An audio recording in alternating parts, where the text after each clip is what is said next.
Oh, Okay. you're live on it now.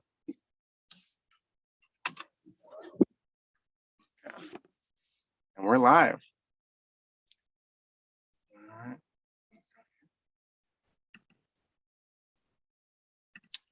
Well, good afternoon, Rare Leader community. Thank you for joining us for another Rare Conversation of this week. Each week the topics, come to us from real life things that we learn in life. And, when you think about rare leaders, you think about a leader who's resourceful, adaptable, resilient, and willing to engage. And that's really what the topic is on today, is engaging with others and meeting people where they're at. So if you're joining us live via Facebook, via Twitter, via YouTube, welcome. I'm Tony Jalen, and I'm joined today with the wonderful Danielle Jalen. Hi, Danielle. Hello. So it's interesting how this topic came up, and we're going to go ahead and talk about probably 4 or 5 ways to meet people where they are at. And this topic came up with a conversation Danielle and I were having last week, because we've had the opportunity to go ahead and watch nieces and nephews for the last week, and young ones at that. And, when you have a brand new baby coming into the house, they cry because they don't know how to use English words yet. So Danielle, if you could share a little bit about that experience with everyone. Yeah, I just think that it's as the week progressed, like we kind of started to understand one another a little bit more and what the needs were. And what it really brought to light for me was that a lot of times we're just going through life and we're moving at a quicker speed. And what we have to do is really slow down, and where the muscle of patience comes in, and really trying to understand like what is right in front of me, and not worry about like some of the other things that have to get done. Like, what is in this present moment that needs to be addressed, and how can I address that need? Yeah, you definitely, we are all, I think a lot of people say we're all a lot in the go mode.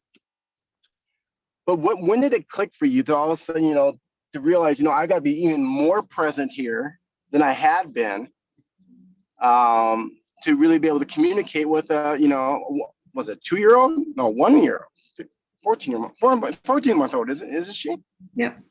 I think it kind of just came to light, like realizing how much that we may be attached to our devices, to our phones, to computer, to television, whatever it is, and just really understanding like I may think that I'm the master at multitasking, but as a toddler, they don't understand what that means. And they just seriously want like your attention at this moment. They don't understand like waiting and what that means to wait, or how to communicate. Like, I need your attention about this right now. Like, so the way that they are able to express that to us is just kind of through crying. Maybe it's a hit on the leg.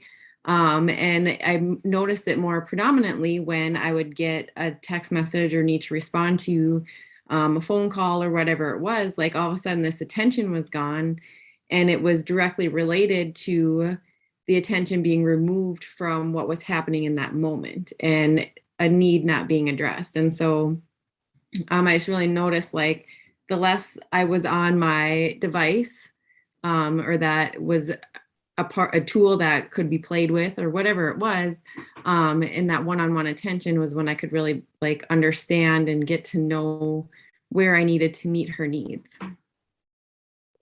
And I think is, you can apply that principle not just to toddlers. Toddlers teach you how to be more present, but that same principle can be applied to interacting with adults, people that we work with, our significant others, our friends. And I think that's where we have to really, be intentional when we're with others.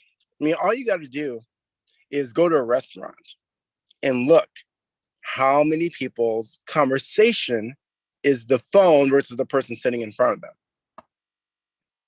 Yeah, it's interesting. I know that you and I have done that, where we've been sitting there talking to one another, and we just kind of look around, and it's like this.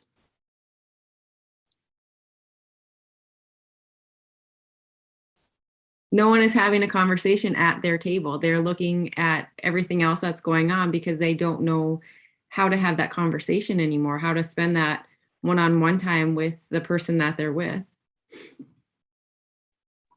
And it's like, but it's that awkwardness, right? It's like you're hoping or that the server doesn't come just yet because like, okay, now what are we going to talk about? So when we think about the areas of meeting people where they're at, I think the one thing you said is, one, you've got to be present in the moment. And so I had to learn this the hard way, you know. I remember, and I've shared a story before, when Ezekiel was a young little boy. We were sitting at the dinner table and I was on my phone subconsciously. I didn't even realize that I was sitting at the table with my son. He's all of a sudden says, Dad. And he finally got my attention when he said, Tony. So I think number one, if you want to meet people where they're at, really be intentional. I think also like take an inventory of how present are you and things that distract you from being present. It could be notifications on your phone. It could be a whole bunch of different things. What else would you say is some key ways to like meet people where they're at? I think as when you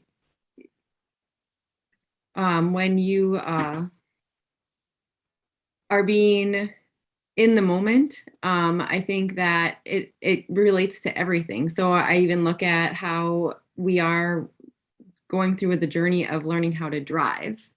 Mm-hmm. And really like your role as a rare leader is really to kind of just to be that teacher to help guide through the process of it all. And so to be able to really like see where you're at. So I look at how many times like, okay, now Ezekiel's comfortable backing out of the garage. Hey, do you want to try to drive into that parking space? No, not yet. And it's about meeting him where he's at, like understanding like this is something he's getting comfortable with. And you have to slowly like move out of that comfort zone and at a different point, like now you've done it a few different times, let's take that next step. And like really as a leader, like seeing that, because the goal is to help you like help raise others up to that level, not necessarily just doing it for them all the time. Yeah. Well, and I think that's like, where we do have a 15-year-old who's going through his permanent thing. And I think it's important for us to remember on either side of this coin, not compare our chapter 15 to someone's chapter 1 and expect them to be on chapter 15, or compare our chapter 1 to someone's 15. So I think first thing you got to do in regards to that portion of it and relating to them is really get a clear understanding of where they are at. And the only way I think you could do that is by being present. And also the second thing is being quick to listen and slow to speak. Because sometimes I'll get asked questions where people say to me, well, Tony, what about this? I'm like, oh, well, walk me through how you understand it. And I have to literally catch myself intentionally because it's so easy to be so quick to respond to things without knowing the full picture, the full context of why they're asking the question. What about being inviting? Being inviting to meet people where they're at. How does that play out? Because sometimes that's not always so, at least I find it so easy. I mean, I work at it. I try to tell myself that when I meet people, hey, I love them. They love me. We're going to have a great connection. I work to get myself in that intentional mind frame. But there's sometimes where I don't feel others might be inviting. And I wonder if it's them not being inviting or me projecting some of my insecurities around them. It could be a little bit of both. I think that sometimes it does take a look in the mirror, like how am I responding? How is my body language? What am I doing? And sometimes it's just the reminder that like not everyone like you is very open and friendly like that. Like I'm a little more reserved in conversation, and it's not necessarily that it's the other person or whatever it is. It's just like some days there are times like maybe I just came out of something that I'm still like surface, like going through and like filtering out my thoughts and whatever the situation was as we're coming into another situation, and I haven't completely let that go. And so that may be a distraction to me. So it could be, those are things that you have to remember, like, you know, maybe this person just came from something very whatever, and that they haven't had a chance to like decompress and let it go, like filter it through. And so I think the more we can like understand and be more empathetic in that sense, will help in those conversations and being more inviting and like maybe just allowing a little bit more time to pass and then try to re-engage in whatever the conversation or situation may be. And again, it goes back to being present. And like literally, I mean, for myself personally, I have to literally tell myself, okay, switch off for that, switch on for this. Because it's easy, because my days are sometimes jam-packed, no different than your days. And whether I'm with you guys or with friends or with clients, I really have to give myself some space. I think one of the biggest mistakes you can make when you're looking to meet people where they're at is schedule meetings back to back to back to back. It's like going to a doctor. We know those doctors have had a really busy day. There's like, okay, and literally asking them, and this is where you're being inviting, the concept of being inviting is like, you know, how's your day going today?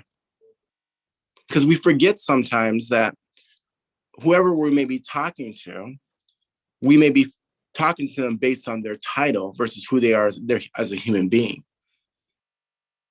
And I think we got to remember that, you know, behind every title, there is still a human being there. The title doesn't make the person, even though sometimes people live by their title.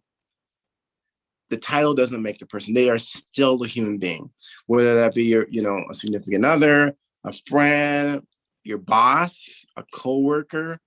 They're still a human being. They still bleed red. At least I think most do.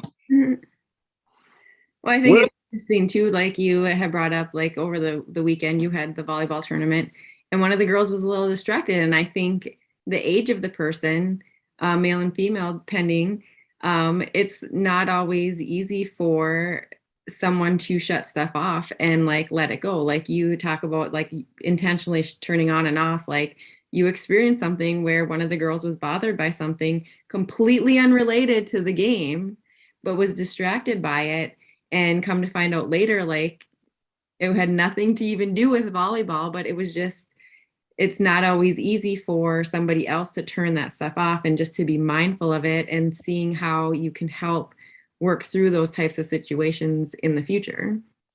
What I find that's interesting that you bring that up is that I had built another story in my head. And I was, I mean, you know, in transparency, I was judgmental. I'm like, well, if you're going to have an attitude, you're not playing, right? Because it's going to affect the other team. And like I said, is eventually I didn't address it, but the situation figured out itself, and that person came back to being the person who I know that they can be. And I think that's a good point you make, is that sometimes when we're going to meet people where they're at, and they may not be having a good day, they may not be in a good mood, and so all of a sudden we think it's about us. And it's nothing to do with us whatsoever. And we got to remember that. You know, usually I'll ask Danielle, I'll ask her sometimes if or she'll ask me, it's like, well, have you ate yet? Have you had your water yet? I try to make sure it's not me first, but then usually it is. So what about being open without judging? And I mean, to dovetail over that stuff, because I think it's, when we're meeting people where they're at, we sometimes come into these situations with a preconceived notion. I think it's funny that we talk about that, because one of the biggest things that I do in my mind, in my world, is I have like all these different scenarios built out. Like we were watching volleyball last night, and like, what's this player like going through this player's head? What's this going through this player's head? But really, I think it's a great trait to kind of have, and being able to learn that empathy, like what could the possible situations be that are affecting this person's attitude, this person where they're at. And I think being able to have that creative mind and being able to come up with different stories or situations or different things helps us be like more open and not judging others, like, hey, like people go through stuff and they're human. Like I think that kind of just plays into that trait and that role of being able to be that and to not be judgmental and to be able to open and listen to what somebody else may be experiencing, and sharing with you. Yeah. And it was interesting in terms of I was at Quick Trip the night before, and there's a lady, and it was funny because there was one of the workers. She was sitting in the back room. You could tell there was a song on, and she was singing the song, and I'm like, "That's cool." And what the interesting thing happened with that is I asked myself, I go, "How cool would be? I want to meet that lady. I want to say, you know what? Great job for having enthusiasm at work." And lo and behold, moments later, that same lady comes out, and she says to me, "Are you a coach?" I'm like, "Yeah." And of course, I have all these different thoughts going on, like why is she asking me that question? Well, what happened was that the team that I coach played her daughter's team. And last year for volleyball, a lot of games were streamed online, so allowed multiple people to watch the game. Well, one of the things we do when we're coaching our team, we actually video the game so we can go back and look and, what did we do well and where are opportunities to grow. And she asked me, is there a way for me to get that video recording? I'm like, oh, well, like, sure. Like, well, why do you ask? And she goes, well, my daughter had such a great game that day. And the grandparents, they haven't really come out and they wanted to see her play. So I thought it'd be how cool it'd be for them to be able to see that game. She had a great game that day. I'm like, oh, like, did she play the whole game? She goes, yep, she played every single set. Now, again, it's about perspective. Like, how we view things is how we approach things. The scoreboard said that, wondered if the other team even showed up. That's how we had a very large margin of victory. But to the mom, her daughter had a phenomenal game. Again, you're meeting people where they're at. And I think it's so easy to sometimes be too quick to judge on that. Like, why does she want the video for it? Another thing I think is too is that, when you're meeting people where they're at is to find ways to be affirming and encouraging for that person, not the way you want to receive it, but for that person. Because I know, like, there's a book called The 5 Love Languages. If you guys have ever read it, if you haven't read it, I definitely highly recommend you to read it. I remember I was in my 20s and one of my mentors recommended that I read that book. I'm like, I'm not reading some girly book with purple on it. And it was a phenomenal book. And it taught me that, all of us receive encouragement and appreciation in different ways. And they talk about 5 different ones in it. The first one is physical touch. Some people like hugs. And I remember there was this video online of like an elementary school teacher. And on her wall, she had different symbols. Do you want to dance? Do you want to high five? Do you want to salute? Or do you want to hug? And how the kids felt that day, they would put their hand on that symbol. And some kids wanted a hug. So in the book, The 5 Love Languages, like for some people, for you to be affirming and encouraging to them, they require a hug. Other people need quality time. Someone that I'm talking to, I know, is affirmed and encouraged with quality time. Another one is acts of service. Another one is gifts. And another one is words of affirmation. So thinking about those 5 different ways in which people receive love, how they receive encouragement, what's the challenge in that when you're looking to give affirmations and encouragement to other people? That really comes down to being patient and being intentional with your time, that who you're spending with. And going through actually almost every single one of them and seeing how that person responds to it and understanding that you need to be the one that takes that step to learn that for everybody. Not expecting anything in return of it, but if your goal, which it should be everyone's goal, is to make other people feel better when they leave, when they're leaving you to feel better than when they first came, I think that is like one of the biggest things that you as a rare leader can learn to do, is how to relate to everybody. And it takes time, it takes trial and error, it takes patience, which I think I like with you and Ezekiel, very similar, but I think at the same time, he's a great combination of the both of us. And so I think it really seeing that within our family and then seeing how we can use that with those that are around us and helping make their day better by being around us than when they first came and just taking the time to like do that. Well, and the thing is that, if you're a person who likes receiving gifts, then, but I might be a person who wants encouragement. So I might be a one who gives constant encouragement to you. And you're like, well, that's great. But if I give you a gift, you feel like you're encouraging. But then again, like you said, that takes intentional focus if you really want to understand whoever you're conversating with. And especially if you want to build a long-term relationship / partnership, whether that be in business, whether that be in relationships, in sales. I've done a lot of sales in my life. I've been doing sales in some way, shape, or fashion for, now, a long time. And one of the things I realized, and this is one of the reasons why it's a rare leader principle, is I connected best with a lot of people by simply listening. And I think a lot of times we want to have the answers for things, and sometimes you don't even need the answer. The best answer is to meet them where they are at and listen. Because by listening, it allows us to relate more. So how do you go ahead and not get caught up then in when someone shares a story with you, not to share your story of how you can exactly relate?